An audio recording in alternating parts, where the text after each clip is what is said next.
वर्तमान समय में जो कोरोना महामारी जो फैल रही है, इसी कारण से गवर्नमेंट के साइड से लॉकडाउन जो लगाया गया है, ये दूसरा लॉकडाउन है। इसके पहले भी लॉकडाउन लगाया था। तो इस लॉकडाउन के लगने के कारण से पलायन जो है वो एक बार फिर से प्रारंभ हो चुका है। तो इस लॉकडाउन से क्या क्या और दूसरे जो प्रभाव जो है वो जनता में और क्या क्या देखने को मिलेंगे, ये हम लोग दिल से जानना चाहेंगे। ऐसा है कि ये कोरोना एक बायो वेपन है कि क्या है, ये सवाल आज भी देश और दुनिया में चर्चित है। लेकिन अगर ये वायरस भी है और अगर उस वायरस पर वैक्सीनेशन अभी आया है लेकिन अन्यथा कोई ट्रीटमेंट जैसी नहीं है, तो भी उसका जो डर फैलाया गया है वो निश्चित ही असमर्थनीय है।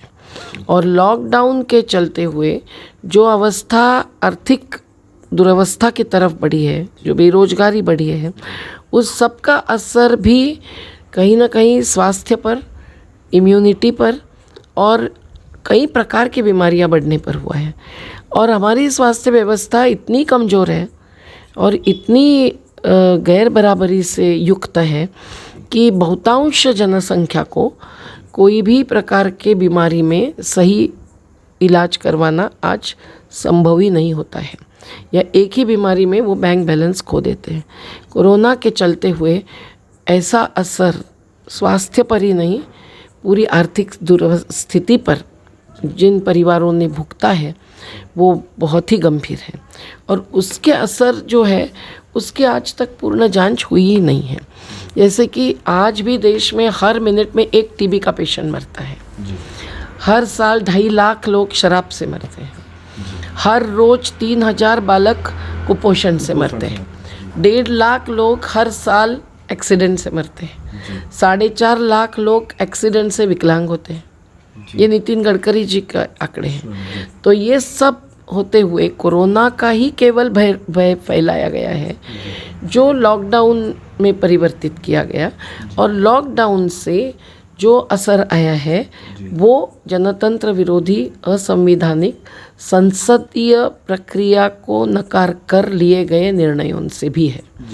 जो निजीकरण के निर्णय हैं, देश की संसाधन और संपत्ति बेचने के निर्णय हैं, पर जो सबसे बड़ा असर जो दिखाई दिया वो था श्रमिकों पर।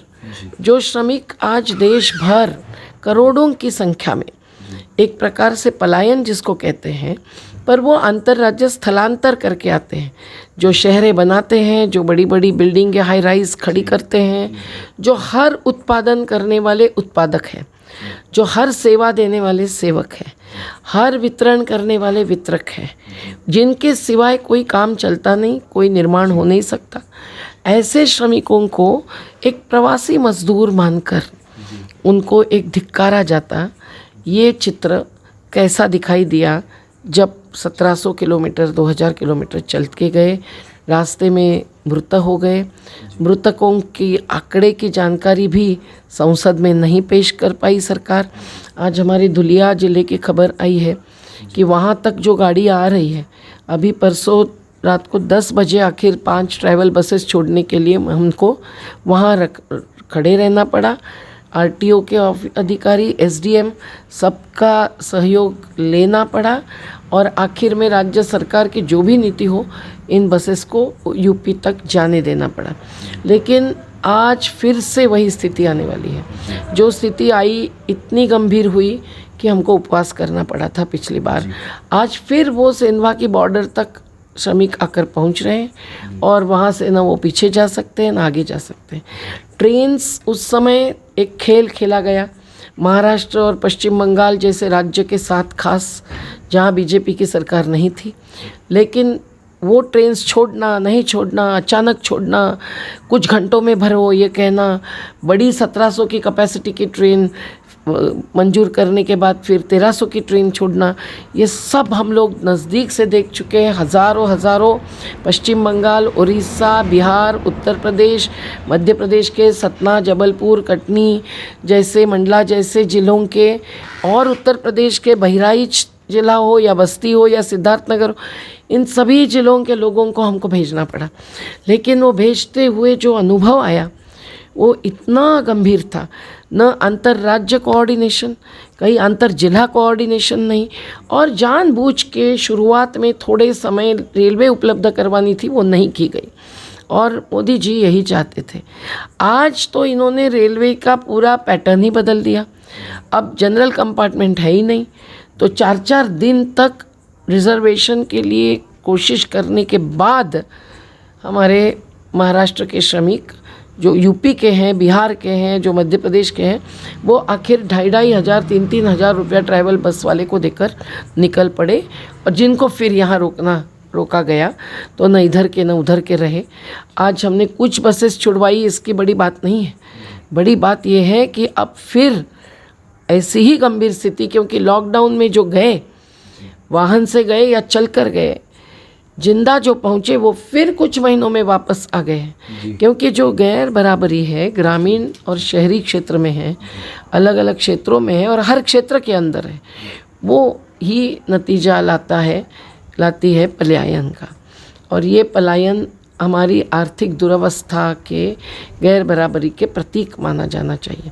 मुझे लगता है कि ये लॉकडाउन नहीं होना चाहिए, हमारी स्वास्थ्य व्यवस्था सुधरनी चाहिए, और थोड़ा समय के लिए जो आप अगर भीड़ इकट्ठी करने से रोकते हैं, तो उसमें भी जो अन्याय होता है वो यही है कि अगर दमोह जिले में चुनाव है या पश्चिम बंगाल में चुनाव है, तो वहाँ कोरोना कहाँ छुपता है, और वहाँ आप कैसे मंजूरी देते हैं?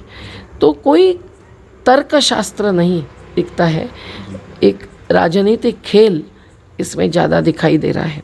तो लोग चिंता करते हैं, मृत्यु बहुत हो रहा है, वो मृत्युओं में भी एक अलग अलग बीमारियों से कौन से मृत्यु हुए हैं और कोरोना से ही निश्चित कौन से हुए हैं, ये देखना ज़रूरी है। ट्रीटमेंट न मिलने से कितने मृत्यु हुए कोरोना ग्रस्तों के भी, ये देखना ज़रूरी है। और साथ साथ कि कोरोना जैसा वायरस और उसके साथ जो धंधा बढ़ा है, अडानी अंबानी ने तो लॉकडाउन में कई गुना कमाई की है, ऐसे कईयों का बढ़ा है, तो इसकी भी जांच परख होनी चाहिए। मुझे लगता है कि लॉकडाउन पर सवाल उठाने की हिम्मत तो कम से कम सभी सामाजिक संगठन और कार्यकर्ताओं ने करनी ही चाहिए। और लॉकडाउन में जो पुलिसी बल का उपयोग किया जाता है, यहाँ टिबू मेढ़ा जी, जो विधायक पाचीलाल मेढ़ा के व्यापक परिवार में से होते हुए भी पुलिस के मारने से धामनोद में हत्या की गई, गुजरी में हत्या कर गई, लेकिन आज तक न्याय नहीं मिला है, न FIR दर्ज हुआ है, न सही जांच हुई है। SDM मनावर ने भी झूठी जांच की, झूठे आधार पर अपना फैसला दिया, लेकिन आगे जाने की हिम्मत, आगे जाकर न्याय देने की दानत, ये सब व्यवस्था में नहीं है। समाज के ही जो तबके जुझारू रूप से संघर्ष का कार्य करेंगे, और लॉकडाउन में अर्थात समाज ने ही अधिकाधिक सेवा दी है, सरकार से भी ज़्यादा। जो अनुभव हमारा हर प्राकृतिक आपदा का है, कच्छ के भूकंप का भी है, तमिलनाडु के सुनामी का भी है, तो ये बात ज़रूरी है कि समाज अपना योगदान तो दे दे, लेकिन सरकार उजाड़ती जाए आर्थिक दृष्टि से और समाज उसकी भरपाई करता जाए, ये कहाँ तक चलेगा? इनकी नीतियों पर ही सवाल उठाकर सही नीतियाँ अपनाने के लिए बजट का हिस्सा भी स्वास्थ्य क्षेत्र को सही नहीं मिलता है, शिक्षा क्षेत्र को सही नहीं मिलता है, और सार्वजनिक तिजोरी तो अभी सरकार की ये खाली कर रहे हैं, तो फिर कहाँ है पैसा? नहीं है पैसा। यही ये कहते हैं, लॉकडाउन होते हुए पैदल चलते हुए जो मृत्यु के कगार पर ढकेले गए, उनको नुकसान भरपाई नहीं दी है आज तक।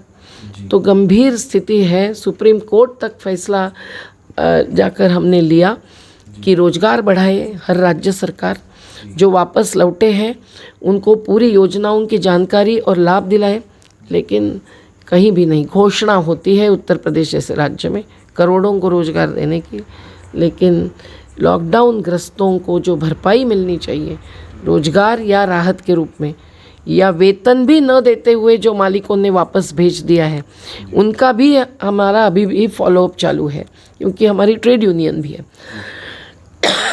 लेकिन अब न कानून हाथ में है, न सही नीति श्रमिकों के पक्ष में है, तो बस संविधान हाथ में लेकर लड़ना यही अपने हाथ में है। कल बाबा साहेब अम्बेडकर जयंती पर ये हिम्मत से सब लोगों ने कहना चाहिए, प्रस्तावना पढ़नी चाहिए और संकल्प लेना चाहिए कि हम लोग संवैधानिक मूल्यों के आधार पर सिद्धांतों को भी अमल में लाने के लिए लड़ेंगे, अहिंसक मार्ग पर ही लड़ेंगे। जो गांधी जी और शहीद आज़म भगत सिंह दोनों ने सुझाया हुआ मार्ग अहिंसा का ही था और उस लड़ाई को हम अंतिम दम तक पहुंचाएंगे, मंजिल तक पहुंचाएंगे। तो ये थे हमारे मेघा पाटकर और हम लोग पूरा जागो आदिवासी यूट्यूब चैनल के की ओर से आपका बहुत बहुत धन्यवाद देना चाहेंगे कि आपने हमें आपका इतना ज़्यादा अमूल्य समय दिया। अंतिम में जय जोहार, जय आदिवासी साथियों।